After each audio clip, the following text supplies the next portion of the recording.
Hi, good afternoon, good evening, wherever you're watching this from the world. It's great to be with you again. We're going to delve straight into Caesarea. But as I like to do when we are making our way into the beginning of a virtual tour, the question to ask is, okay, we're going to Caesarea. Where is Caesarea? The when and the where. Where is it and when is the area that we're talking about? So here in front of us we have, thanks to Google Maps, we have a map of Israel. And if we look at the three yellow dots that we put on the map, we first of all have Jerusalem and Tel Aviv, and they're basically sort of our, what we call in Hebrew, our nikudot tziyun, points that are given to us that our people know a little bit better. And then from there, let's go to Caesarea. Usually also when we head out in the morning on a real physical tour, it'll be from Jerusalem, it'll be from Tel Aviv. And here we can see Caesarea as we make our way up the coast. And here, right, it is right over here on the coast of the Mediterranean Sea between Tel Aviv and Haifa. That is the where. What's the when? The when in Caesarea is we're going to be talking about Caesarea for about 2,000 years ago, the end of Second Temple era. Okay, we're talking about King Herod, and we're talking about also a little bit post-Second Temple era with the Bar Kochva rebellion, but that is the when and the where that we're talking about. But to get to there, of course, you need to travel, get on the coastal highway, get off the highway where it says Caesarea harbor, or just follow Waze as we all do today, basically. And here we're going to start with the great aerial view of Caesarea of Caesarea. First of all, why is Caesarea, as we call it in English, or Caesarea as we call it in Hebrew, so important? Caesarea, built by King Herod about 2,000 years ago, is the Roman capital in Judea. And think about it for a minute. Hold on. If we're talking about a Roman capital in Judea, 2,000 years ago, end of Second Temple era, that means the Second Temple still exists. Jewish capital, of course, is where? In Jerusalem. In our minds, maybe we can already start thinking about the tensions between the two sides, between Caesarea, between Caesarea, and between Yerushalayim. But before we get into those tensions, first of all, just a word about the builder himself, King Herod, a technically Jewish Roman client king who's going to be ruling in Judea as Roman representative a little bit over 2,000 years ago. Is a great builder, also a crazy psychopathic murderer. Don't want to get too involved with him. But he's a great builder. He'll build many, many different areas and places in Israel, and one of them is going to be this port town and this great port of Caesarea. And Josephus Flavius, the Jewish historian, who is going to live a little bit after the time of King Herod, a few dozen years later, he's going to describe the following regarding its being built by King Herod. And he's going to write, "Now upon his observance of a place near the sea, which was very proper for containing a city, he set about getting a plan for a magnificent city there, and erected many edifices with great diligence all over it, and this of white stone." We'll get into that soon enough. He also adorned it with the most sumptuous palaces. We'll see those. And large edifices. We'll see those for containing the people. Now, as we're getting a bird's eye view of Caesarea, we can see on the left side of the screen, we can see the theater that we'll be heading into soon enough. That's really where we're going to be starting. Then we're going to make our way out for an overview of the whole area over here from the best lookout in town. We'll go visit the local King's Palace. All right, don't forget, I hope you brought your black tie dress with you and your VIP entrance over there. Otherwise, might be a bit of a problem entering. We'll go inside. We'll visit the pool area over here and understand the uniqueness of its structure and the local ruler's palace. From there, we'll head over to the Hippodrome. After the Hippodrome, we'll jump forward to the time of the Bar Kochva rebellion and Rabbi Akiva. We said we're going to be spending some time walking hand in hand with Rabbi Akiva through here, a bit fast forward to the time of the Bar Kochva rebellion. And in the grassy knoll over here, this is where there's an active, or was recently an active archaeological dig, where the Praetorium, the prison, where Rabbi Akiva was held in his cell, was found. We'll talk about that. We'll head from there back to the Hippodrome with Rabbi Akiva, and then we'll finish by going to the port area over here. So key and instrumental in the reasoning behind building this place to begin with. And we'll finish by talking about the water and how the water was flowed into Caesarea. But if we're talking about the structure, and a lot talking about the tensions between Jews and Romans, and later on Rabbi Akiva and the Bar Kochva rebellion, let's also bring this quote over here from the Talmud, where it really brings these tensions head to head in the quote from Tractate Megillah. And it says, the sages said that the fortunes of Caesarea, which represents Rome, and Jerusalem are diametrically opposites. If therefore someone says to you that both cities are destroyed, do not believe him. Similarly, if he says to you that both are settled in tranquility, do not believe him. If, however, he says to you that Caesarea is destroyed and Jerusalem is settled, or that Jerusalem is destroyed and Caesarea is settled, believe him. And as we make our way through the archaeology over here and the sites that I mentioned before that we're going to be visiting, we're not just going to be saying this is a theater and this is how it functioned. We'll be saying that, but we'll also be talking about how these stones tell the story of these tensions between the Jews and the Romans, starting from the time of post-Herod, a little bit over 2,000 years ago, when the Second Temple still existed, and all the way through to the time of the Bar Kochva rebellion and Rabbi Akiva, which will take place in the 2nd century, about 7 years after the destruction of the Second Temple, about 1,800 years ago. But as we make our way into Caesarea, let's have a little fun. Right before going to the theater, there are these little statues, not so little, but statues, larger, smaller, hanging around over there. For example, this big, massive foot, which, just having a bit of fun over there before making our way into the theater. And when we look at the bedrock itself, at these stones, a lot of these stones, as opposed to in most places in Israel where they're made out of limestone, here it's made out of coarse sand stone. But of course, Herod wants to make it look beautiful. So what it's covered is in a smooth plaster made of white lime to give it this really nice, smooth look. But hey, we didn't come here just to pose with statues and massive feet. I'm going to invite you into the theater, and to head inside, we're going to have to go through the vomitorium because it's going to vomit you in. This is my favorite moment personally when I come to the theater in Caesarea. When I go to any kind of sports arena or a football, baseball, or basketball game, my favorite moment is that moment when you're outside, right? You're by the stands, the hot dogs, the sandwiches, whatnot, and you're going through that tunnel, and you're about to see the real thing. So follow me. Let's go inside. Welcome to Ami Israel Guide. I'm now standing in the theater in Caesarea in Caesarea. This is a 2,000-year-old theater, and if we go back in time to when this was created, it's amazing over here. It's wonderful to think about what's going on. Down below, for example, inside of the orchestra, they would fill it up with water, shut off the sides, and reenact battles from the high seas. We'd have someone come into over here and be a pantomime, and he would just move around with body language, and us in the crowd, the thousands all around over here, we would talk and sing what he was actually acting out. And if that's then, let's now jump forward to now, to the 21st century, to today. Music artists coming to here to perform in the summer. The most famous of them all, Shlomo Artzi. So ancient past, back to the present, and also looking forward to the future. That's the Teatron in Caesarea, the Caesarea Theater. And let's delve inside. We look at the theater over here, which can seat 33,500, 4,000 people more or less. We mentioned the halls that are leading you in, the vomitorium. We can see the orchestra in the middle that I was pointing out to before, where we have these this red area over here that's sort of fencing it off. And we also have the podium on top. Now, if we want to see what it originally looked like, we can look at the picture in the top right corner. We also see the skenefron on the right side, the purple wall. That was actually the backdrop to the podium. So imagine you're sitting in the seats and you're watching one of the many kinds of plays, be it the drama, be it the pantomime, be it the high seas reenacting the battles. The backdrop will be the skenefron, which would be really on the right side of the screen over here. It doesn't exist in reality anymore. A beautiful, colorful backdrop with the wall over there.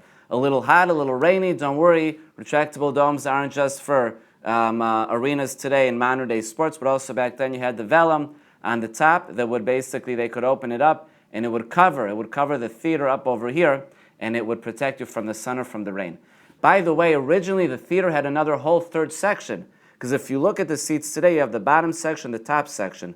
There's a whole third section which doesn't exist anymore, but we know it was there because of the base of the third section that still exists right outside the internal area of the theater.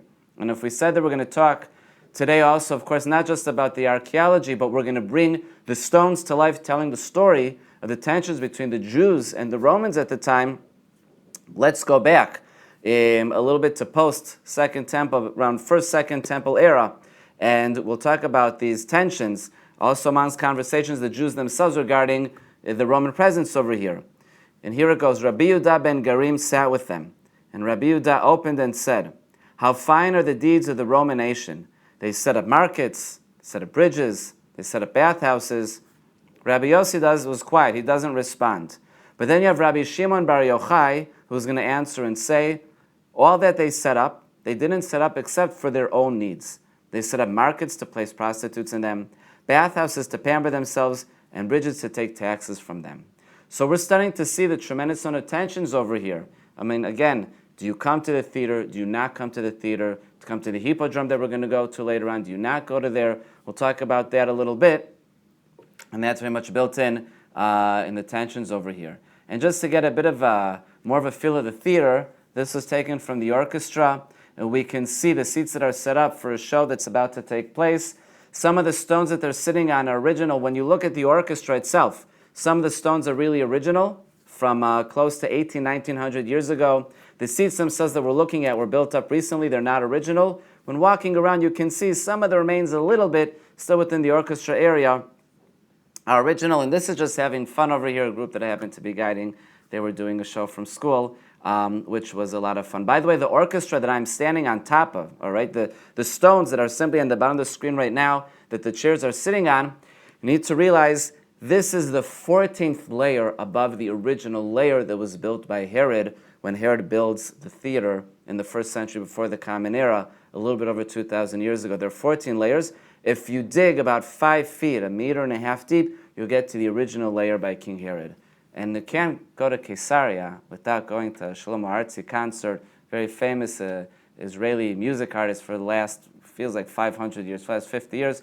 So let's do a little Shlomo Artzi, maybe get a view of the theater as the performance is going on, and then we'll continue on.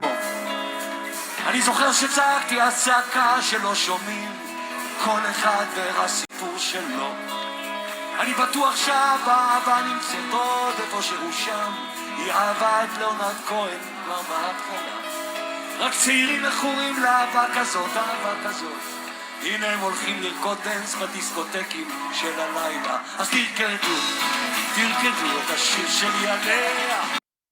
The idea, it's a lot of fun. Definitely recommend either him or anyone else that's performing over there. It's quite the experience. And we're going to make our way now out of the theater, and of course we're going to walk around. At the end of the day, Caesarea is like an archaeological park. You see so much. You can see the classic column tops from the Roman era.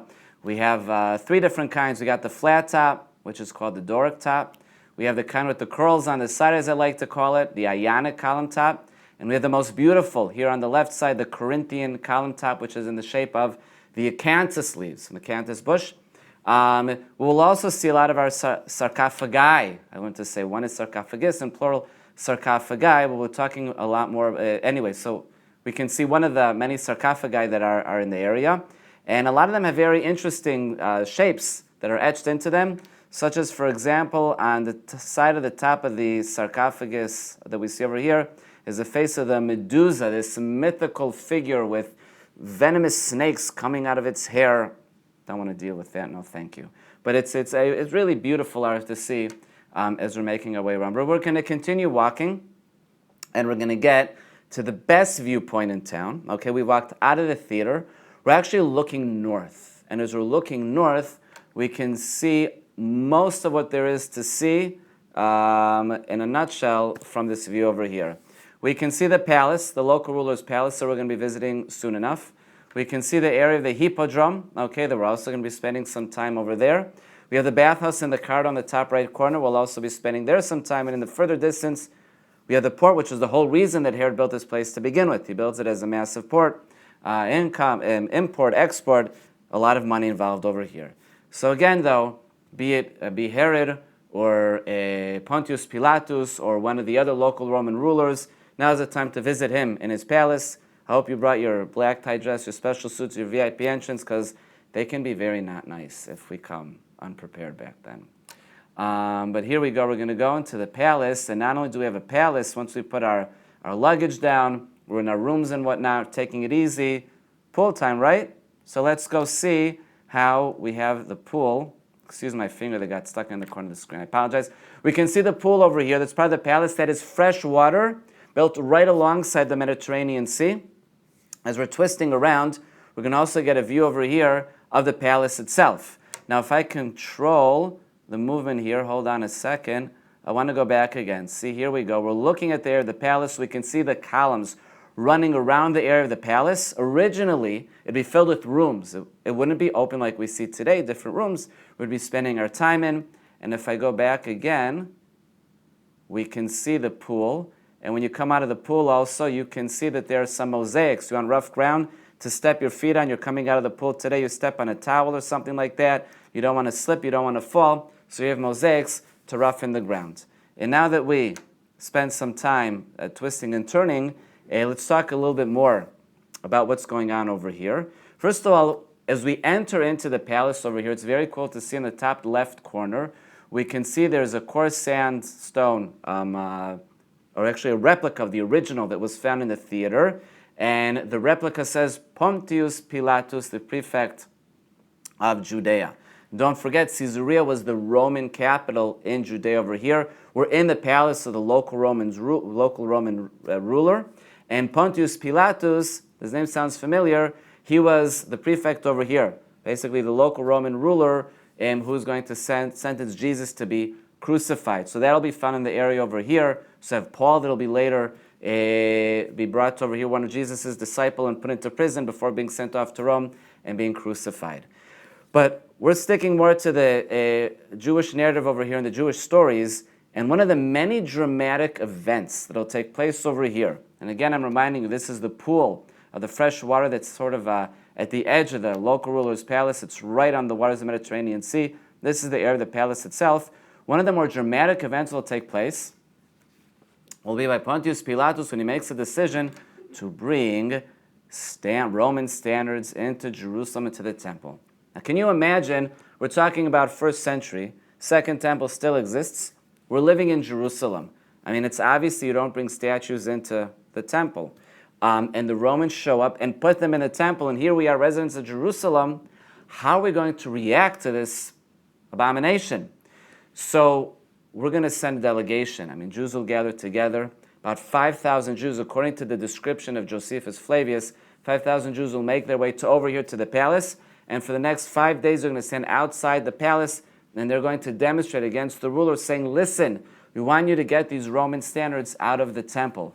And if the year was 2024, let's say today, you'd have the media, CNN, Fox News, Sky News, I don't know, choose whichever channel you watch, Channel 11, 12, 13, 14 in Israel, coming to here and sticking their microphones in front of the people that are standing outside of the palace saying, what are you demanding? And they'll be saying, down with the local ruler over here, the Roman ruler, get rid of the statues from the temple in Jerusalem. Until finally Pontius Pilatus says, you know what? Okay, let's solve this problem once and for all, and let us all go together to the Hippodrome. You walk out of the palace, the Hippodrome is right around the corner, we enter inside.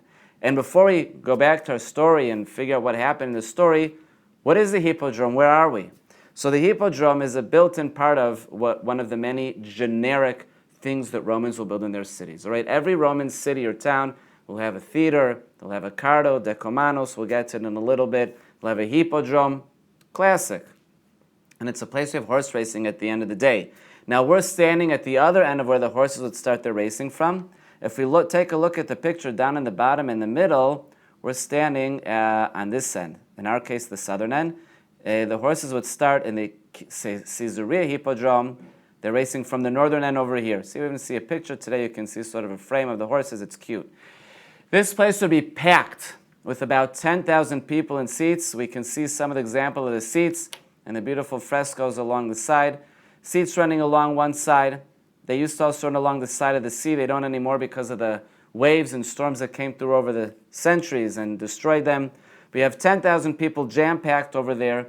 The horses will start making their way through, and they're going to come galloping, the chariots. Now they have spokes sticking out of the sides of the wheels, very sharp spokes, and the chariots are making their way through, and maybe everything is okay till you get to this spot where I'm standing. And here, you have to make a 180-degree turn.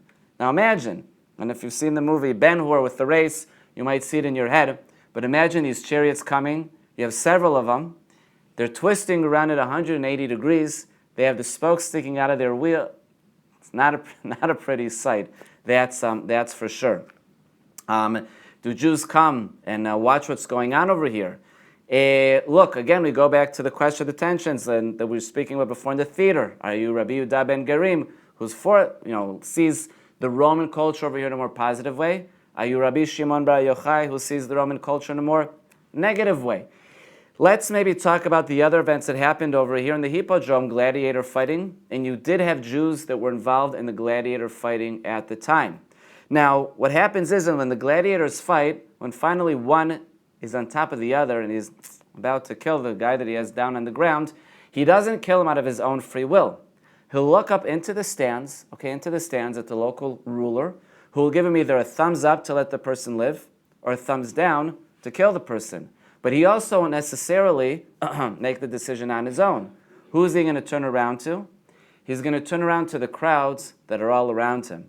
And he wants to see their reaction. If the guy that's down on the ground and about to lose, going to get killed, gave really a good fight. And he deserves another chance. In the crowd, they'll give him a thumbs up. But if the guy just escaped the whole way and didn't really give it a real fight, they'll give him a thumbs down for the gladiator who's on top of him to kill him. Now, if one of the fighters is a Jew, and he's down on the ground about to be killed, you want as many Jews as possible in the crowd to give a thumbs up, to get the local ruler to give the thumbs up so the guy can live at least another day. Or if they do, at the end of the day, he gets a thumbs down and the person is killed, at least they witnessed it and they can go home, tell his family, we're very sorry, but this and that is what happened. But back to our story that we started at a moment ago, in the local ruler's palace, Pontius Pilatus, and we have the Roman standards in the temple. What's going on? What are we going to do?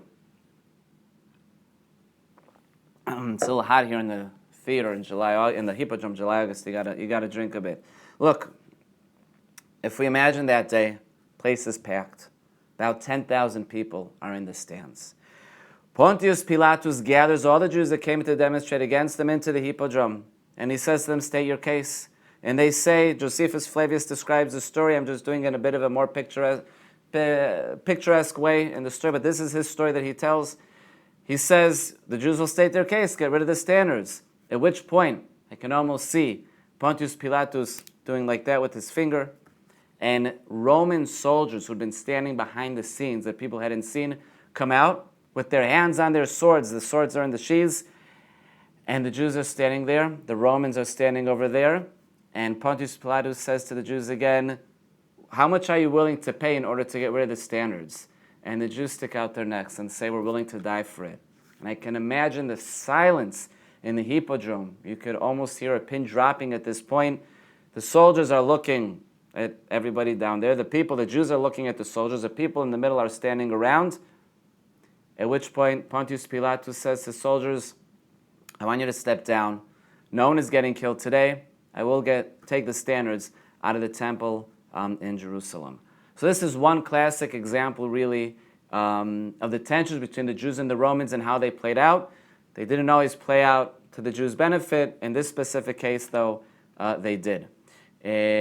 We can just get a bit of a feel of the Hippodrome as we're twisting around over here. Again, I'm standing here on the southern side of the Hippodrome. This is where, one of the two sides, of course, that the chariot would twist this 180-degree turn. This was the difficult part with the spokes and everything falling on one another. You can see the seats where the people were standing. We can see the middle section over here, at least the frame of it, what's left. We had the spina. The spina are these lines going around the middle over here. And then there was the meta that we don't see anymore. It was a big column right over here, which was sticking up. There was on both sides. And on it you had like 7 stones. And someone after every round would take a stone off from on top, telling the chariot riders you have 6 more rounds, 5 more rounds, 4 more rounds. A little bit like when you have car racing today and you have the checkered flag saying 1 more round. Same idea. Look, but let's go back though for a minute now. What I want to do is let's go jump to the Bar Kochva rebellion, because Caesarea is very much connected to it, and we're going to be talking a bit about Rabbi Akiva. To put things into historical time frame, if to begin with we were talking about Caesarea when it was built, the exact years that Caesarea was built, we're talking about from 22 to 10 before the Common Era. It was a 12-year project. By the way, if I leave the Bar Kochva rebellion just for a minute, I wanted to mention when it was inaugurated in the year 9 before the Common Era, there were a lot of festivities that took place over here, and King Herod resided over them. and he had lots of presents from Augustus, the Roman rule at the time, and his wife Olivia. Think of like the Olympics, if you want to call it that, of those times that was going on over here. Now that'll be the inauguration is in the year 9 before the Common Era. The second temple will be destroyed almost 80 years later in the year 70.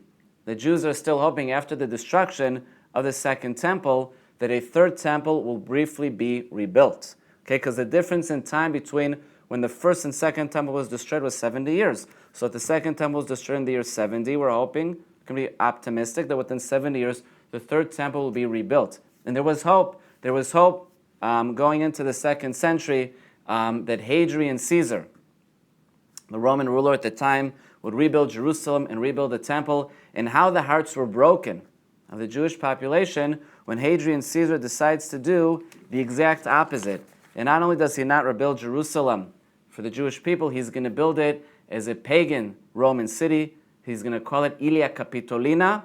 And on the Temple Mount itself, he apparently built a temple called Jupiter Capitolinus. Now, when he does this, this will bring about the wrath of the Jewish people.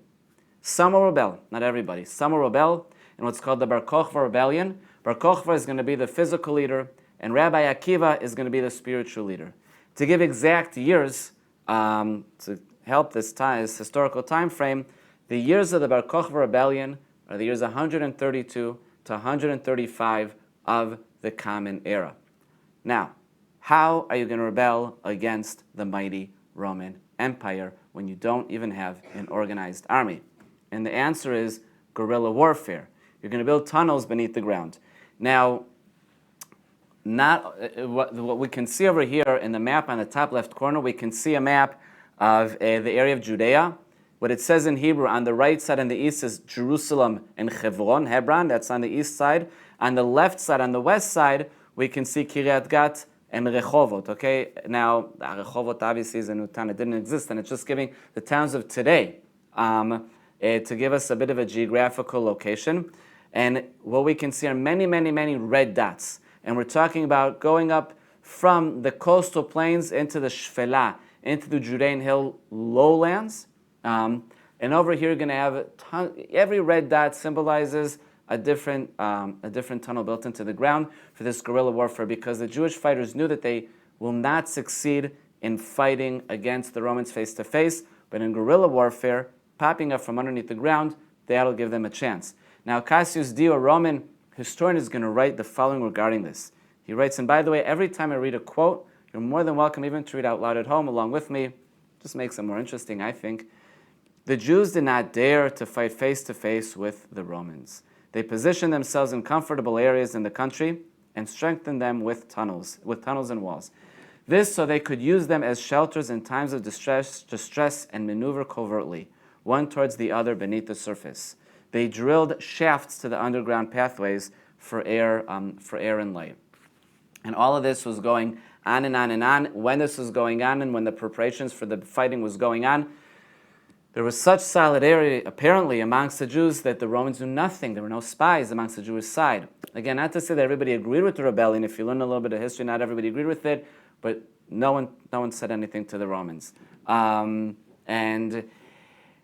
if we look at the coins over here on top, we can see some of the ambitions of the Bar Kochva rebellion, because what do we see on the coins that were minted at that time, during the time of the Bar Kochva rebellion? We can see on the left side, there's a picture of the entrance to the temple. Entrance to the temple, we can see the columns, Yachin and Boaz, and it says, Lechirut Yerushalayim, to the redemption of Jerusalem. And in the back, there's the Arba'a Minim, the 4 species of the agricultural species that we use on Sukkot. We can see, for example, the Lulav in the middle. On the bottom left side, we can see the Etrog, the hope to come back to the temple and use the Arba'a Minim. Now, when we're talking about Rabbi Akiva, okay, spiritually, physically, Bar Kochva, not getting into his personality and all about him on this tour, maybe in a different opportunity. We're talking about Rabbi Akiva, which is going to lead us back to Caesarea in a moment. Now, for Rabbi Akiva, what is so important is the continued learning of Judaism. At a certain point, the end of the rebellion, apparently, the Romans come out with what's called in Hebrew, Gzerot Hashmad, telling the Jews you cannot learn Torah anymore, you cannot keep Shabbat anymore, no more circumcision anymore. Rabbi Akiva comes out, and this is already during the time of the rebellion, or maybe before, and whether you were allowed or weren't allowed to learn, there is the fear that anything that has to do with Judaism was going to lead the Romans to attack you. And I'll read from the right side quote, and it says, Rabbi Meir said, one time we were sitting in the Beit Midrash, in the learning center, in front of Rabbi Akiva. We were reading the Shema Yisrael, without making a sound to our ears. This because of a Kazdor, a Roman, who was standing at the entrance, seen as rebellious winds. The Shema, the teaching, the learning. But despite that, Rabbi Akiva was still teaching it. He's basically saying you can't without it. I mean, we have to continue, otherwise there's no Judaism anymore. Rabbi Akiva is going to be put into prison at a certain point. Well, hold on, no, we want to go to here. But before he's put into prison, let's take a look at the picture of the Bar Kochva tunnels. When you go today to the area of Shvelat Yehuda, to the Judean lowlands, some of the more famous tunnels are not far from the Beit Guvrin area, and you can crawl through them. Before going to them, though, please make sure that you're fit to go through. It's not easy. Making your way through always makes me wonder how the heck did they manage. Oh my goodness, in there for a long time. But yeah, we can see some of the tunnels over here, crawling through, making your way through. Not a very simple feat. The way that the Romans ended up defeating the Jews inside the tunnels was they created fires right outside of. So they were air holes, like to go inside. Created a fire outside of them. The smoke goes inside, and anyway, you either don't get out, and that's the end, or you are smoked out. And that's how they ended. At the very end, ended up defeating the rebellion. Rabbi Akiva, at a certain point during the rebellion, is going to be, as a leader of the rebellion, the spiritual leader, is going to be put into prison by the Romans. Now today, when you walk in Caesarea and Caesarea, there's a recently excavated area between the local ruler's palace and between the Hippodrome, and that's the Praetorium. That's the underground prison. Basically, even on the picture on the right over here, we can see this where we were walking before. You can see the columns. That's the prison. But right underneath it, that's the palace. But right underneath the local ruler's palace, but right underneath it, we have the prison. Now the prison is not open to the public. I admit I also haven't been down there yet. I'm waiting for the day that they'll open it to the public, I hope, and we can walk around. But I stood simply right outside. I took a picture. You can see a picture. By the way, that's one of the cool things about sites like this today, be it Caesarea or anywhere else in Israel, constant archaeological excavations. So this was very recently dug up. Anyway, Rabbi Akiva is held in prison over here, okay? And he's held in prison over here for about 3 years. And during this very long time, a lot of things can happen. And he's a leading rabbi. His students want halachic rulings, Jewish law rulings. Part of the time they could come in and he could teach them. Part of the time they could not go in and he couldn't teach them. So what they would do is there's an example over here from the Talmud of one of his students dressing up and just walking by as a passerby. And he's walking by as a passerby. He's saying, "Look, who wants this? Who wants that?" And then he asks, sort of like as they're walking, a halachic question, hoping that the Romans don't understand that he's asking a halachic question. And Rabbi Akiva answers with an answer as he's sitting in the prison cell over there in the dungeon, and they're really not supposed to be communicating. You can read it with me. The case happened in a jail and was resolved in a jail. Rabbi Yochanan, the Alexandrian, dressed up as a peddler. One day he passed in front of the place of confinement of Rabbi Akiva, and he cried out and said, "Who needs needles? Who needs hooks? What if she performed chalitza between herself and him? Who needs these functional things? Who needs it? Who needs it? Oh, I have a halacha question, by the way," hoping the Roman guard wouldn't understand. And Rabbi Akiva pushed himself tightly to the hole and said, "Do you have spindles? You have valid." He gives him a halachic answering. Now, I'm not going to get into the halachic details over here because that's not the point. The point is this correspondence between the rabbi and between his student as he was in the prison cell, that we can see the area of it today. The end of Rabbi Akiva was very, how would you say, tragic yet empowering, because Rabbi Akiva eventually is going to be taken out into the Hippodrome that we were in before. This is a picture of the Hippodrome.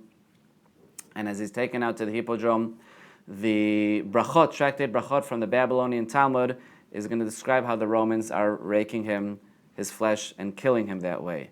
When they took Rabbi Akiva out to be executed, it was time for the recitation of Shema.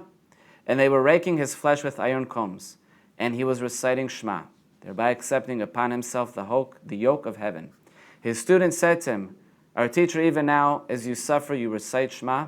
And he said to them, "All my days I've been troubled by the verse, with all your soul," meaning, even if God takes your soul. I said to myself, when will the opportunity be afforded me to fulfill this verse?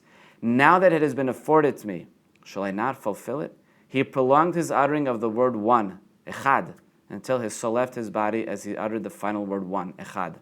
At that point, a voice descended from the heaven and said, "Happy are you, Rabbi Akiva, that your soul left your body as you uttered one, echad. Happy are you, Rabbi Akiva, as you're destined for the life in the world to come, as your portion is already in eternal life." Look, a lot of times, in the past, today is less relevant, in the past I'd be trying to get accepted to some kind of educational activity, and the interviewer would ask me, if you could sit with anybody in the world, today, alive or not alive anymore, in a cup of coffee, who would you sit with? I always give different answers depending on a lot of things. But without a doubt, if I was in Caesarea, I'd want to sit in a cup of coffee today in 2024 with Rabbi Akiva, and sit with him and sit in Rabbi Akiva. Look, and I don't think I'd be mechadesh, renewing anything to him, because I do think he was able to look forward into the future and imagine what would be in the future. But I'd say, look, take a look at the flag of Israel. You can see over here, we can see on our screen over here, it's on top of a restaurant or a gallery in Caesarea. It's overlooking the Hippodrome where this event took place. And we can see Israel today. And I'd want to talk to him about the flag that you can see from there and the beautifulness that you can see today. Or maybe I'd also say to him, look, Rabbi Akiva, as it said in the Talmud, Caesarea is not standing anymore. It's beautiful. It's archaeology. But Jerusalem is definitely growing and flourishing, which is the quote that we started the virtual tour with. We're going to shift gears a little bit, for which I'll take the opportunity to drink a bit of water. There's so much more to see in Caesarea, and we can talk a lot about the water. Again, the Romans were experts in many things.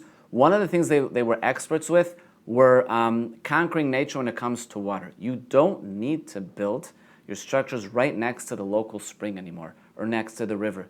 You can bring the spring or the river to you via aqueducts, and we'll get to the aqueducts themselves in a little bit. But here we can see where the water is coming to. First of all, if we'd like to welcome you as VIP visitors over here to Caesarea, on the top left side of the screen over here, we can see a reception room with the beautiful, beautiful mosaic dating back to close to 2,000 years ago. And on it, in the middle, we can see the peacock feathers over here, it's supposed to symbolize, and in the corner, the stylized octopus legs, which is absolutely beautiful. We've come to the reception room, we've sat, we've hung out, we've socialized, we've talked. We can come out to the local fountain that is over here. And after that, we really want to take it easy. Let's go to the local spa. What we see in the picture on the right side of the screen is one of the 9 ovens of tepidariums that exist in Caesarea. How does a bathhouse work? A bathhouse in Roman times works. It has a variety of rooms. The tepidarium is one of them, and in it you have an oven. And we can see in the oven over here, this is the area that there was a fire. And the fire would fill up this whole room over here with hot air. And you'd have a floor sitting on top of these little columns called the hippocaust. And the floor that was about this high would have the hot air rise through it. And you'd have the hot room, the tepidarium. You have a few other rooms. You'd have the cold room, the frigidarium. The hot room is called the kalidarium, my mistake.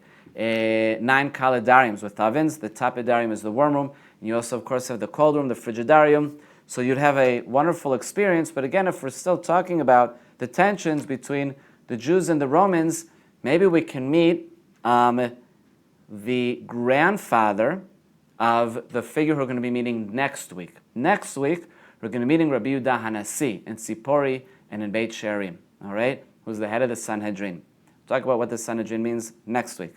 But here, let's meet his grandfather, a man whose name is Rabban Gamliel, who's the head of the Sanhedrin, chief Jewish sage, chief rabbi, let's call him that. And as he's going to a bathhouse. Wait a minute. What's going on? So the story in Avodah Zarah in the Talmud says the following. By the way, he didn't go to this bathhouse. He goes to one in Akko. Doesn't matter. Same idea. A wise Gentile, Proclus ben Plospus once asked a question of Rabban Gamliel in the city of Akko when he was bathing in the bathhouse of the Greek god Aphrodite. Proclus said to him, "It is written in the Torah, and nothing of the prescribed items shall be cleaved to your hand." Basically saying, what are you doing in the bathhouse over here where you have the goddess of Aphrodite? For what reason do you bathe before an idol in the bathhouse of Aphrodite? Rabban Gamliel tries getting out and saying, listen, leave me alone right now. Rabban Gamliel said to him, one may not answer questions related to the Torah in the bathhouse. And when he left the bathhouse, I can imagine this person standing around waiting to ask the Rabbi this question, hoping to, embarrass him. And when he left the bathhouse, Rabban Gamliel gave him several answers. He said to him, I did not come into its domain, it came into mine. Okay, I'm not here because of the statue, I'm here because I want to go to the bathhouse. The bathhouse existed before the statue dedicated to Aphrodite was erected. I don't care about the statue, I'm here to bathe my body in it, that's all. By the way, a little bit of humor in archaeology never hurts. During Roman times, if you wanted at any of these sites to go to the public bathroom, here you go. By the way, when you're sitting in between these stones over here, there's narrow, what I like to call small, medium, large. Choose your spot. Anyway, you sit between the two stones, you do your thing, and there are two streams of water flowing underneath. One stream of water is right underneath where you're sitting, and that stream of water is to take everything out. And another stream of water is over here, sort of beneath where my feet are, where you had a brush. If you're wealthy enough, you owned your own. If not, you rented one. Anyway, and you use that to wash yourself off. Always get a good laugh when I'm guiding this one with families and whatnot. Lots of fun. We're continuing to walk around, and we can look over here. Again, generic in any Roman town. We're continuing now. Caesarea continues on, all right? We're talking about 2nd, 3rd, 4th, 5th, 6th century, what's called the Byzantine era, meaning Roman Christian era. If we have the Cardo, which is the main road that goes north-south, it's a business road. Here we can see the Decomanus going east-west. You can walk along these original pavement stones from 1,500 years ago. You can imagine the stores are along the sides. This is a port city. Lots of import, lots of export. Some of the beautiful mosaics. By the way, stay tuned for next week. Most beautiful mosaics in Israel and Sipori. But these also really are almost second to none, are beautiful. We can see the vines and the grapes and the animals on some of them over here, or a little bit of the people that are standing around over here. So also beautiful to see a bit of this atmosphere from back then. And before we finish, though, we definitely need to talk about the main reason why Caesarea was built. It's for the port. Herod is quite wealthy, a lot of income from a lot of different resources, real estate, for example, but also he wants the income from the port area over here, the import, the export. So if we started in the theater, we made our way through the local ruler's palace, all right, the prison area over here underneath, the Hippodrome, we walked through the bathhouse area over here, now we're going to get to the area of the port. Now, as we get to the area of the port, let's get a bit of a closer look. The port was built in a way that, let's see if I have a bit of a better picture over here to show you. No, okay, let's start with this. If we'd be standing over here 2,000 years ago, first of all, let's go back one. The grassy area wouldn't exist, and these stones here wouldn't exist. This would be the internal area of the port. You'd come right up to these steps, okay, recently redone, talking about constant changing and fixing up in these sites. And you'd go up these steps and you'd stand in the area of a temple for the goddesses Augustus and the goddess of Roma. If that's the most internal area of the port, which if in this picture we can see over here, we have the intermediate area of the port, which is right over here, and the external area, which even came further out. The port went as far as 400 meters, that's about 1,300 plus feet, out into the water. The view that we get from the picture over here really is from the bottom of the steps looking outward into the different sections of the port area. And if we're standing in Caesarea today, the area of restaurants, it's beautiful. You're looking out into the water area and you can still see the remains of the port. People go scuba diving also down below and they find lots of different archaeological findings. One of the more famous findings was literally a treasure of hundreds of coins from the Muslim era about 1,000 years ago.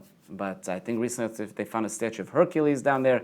1,500 years ago, there are shipwrecks. At the end of the day, trying to make your way into the port is difficult. So from the shipwrecks, you saw scuba divers finding things, and stay tuned from time to time. On the news, will say, "Oh, they found in the port of Caesarea this and that finding." That's from over here. There's a little museum there today, inside of where you see these arches today, and inside the little museum area, you can also see some of the jugs that were found that brought some of the import or the export in and out from Caesarea. Now, when building it, I find this to be very cool. They built the port. You need to build the breakwater walls. They'll go down below the water also, of course, from massive squares. Now, the external area of the squares are made from wood, from juniper wood, and wood from pine trees that were brought from Italy. Inside of it, you're going to bring pozzolanic ash, that when you put it in from Italy, that when you put it inside and sink it into the water, it turns into cement. And you had special workers who were divers who could hold their breath for a couple minutes, a long time, and putting these things into place. The size of each one of these square in meters was 14 meters by 7 meters, and its height was 6 meters. Put that into feet. 1 meter is 3.3 feet. You can do the quick math at home. So it's pretty impressive. And we continue along. We talk about the import, the export, wine, fish sauce, olive oil, the very famous balsam perfume, the Chanel 5 of 2,000 years ago, salt, and more. This is definitely one of the main ports in the eastern side of the Roman Empire at the time. With all of this, you need a lot of water, not from the Mediterranean Sea. Fresh water, of course. You're running the place at its height. Caesarea had 50,000 people living over there. You need water for the public arenas that we were talking about. You need it for people to bring to their homes. So one of the more beautiful things to see in Caesarea today, when you leave the national park, take a short 5-minute drive north of that, and it's a beach for free. It's called Aqueduct Beach. You see this beautiful aqueduct dating back, part of it from the time of Herod, part of the time from Hadrian, just say from 2,000 years ago. Keep it simple. For more about that, more than welcome to email me and I'll give more details. But about 2,000-year-old aqueduct. The aqueduct and the aqueduct itself is on top. Can't see it from this angle, but there were 3 different aqueducts on top over here. It was 500 meters long going north. Okay, not all of it exists anymore, and about 80 arches like we can see over here. Eventually it led to the walls of Caesarea. That's where it ends. And then what it would do is the water would go into a piping system underneath the site of Caesarea, and it would lead to the public areas, to the public toilets we saw, to the Hippodrome, to the theater, and from there everything is going to be washed out to sea. Or it would also lead apparently to water fountains. That's where the public would come to. You take the water from the water fountains, you bring it home, and all of this water, though, where was it brought from originally? So for that, we'll go, first of all, so it's brought from a series of aqueducts going as far as 9 kilometers, 6 miles inland, to a variety of springs. The Romans, being experts in aqueducts and bringing water from point A to point B, will bring it through these aqueducts. When you drive out of Caesarea and get on the coastal highway and go north, you can see on the side of the highway, you got a quick look, because otherwise you drove quick, you missed it. We can see this aqueduct over here, the remains of it. In the background, we can see the Carmel mountain range. This is very fun. Further in, there's a place called Bar Kochva where you can walk literally 700 meters over 2,000 feet. It's like 20-25 minutes of walking in the water over here. It's a lot of fun, great summer activity. And it's one of the aqueducts, one of the 7 aqueducts that brought water to Caesarea. As you can tell, some of the aqueducts are above ground, some are below ground. And here we have a map of basically, it's a rough map. And the blue line showing really from as far out as 6 miles, 9 Ks, a series of 7 aqueducts, some above ground, some below ground, as we saw before, making their way all the way eventually to the aqueduct that we saw on the coast a minute ago, and that would bring the water into Caesarea. So we spent time today making our way through Caesarea. We spoke about the site itself. We spoke about the tensions between the Jews and the Romans, and of course we met Rabbi Akiva and the drama involved over there with the Bar Kochva rebellion. And thank you very much for joining me. Have a wonderful day.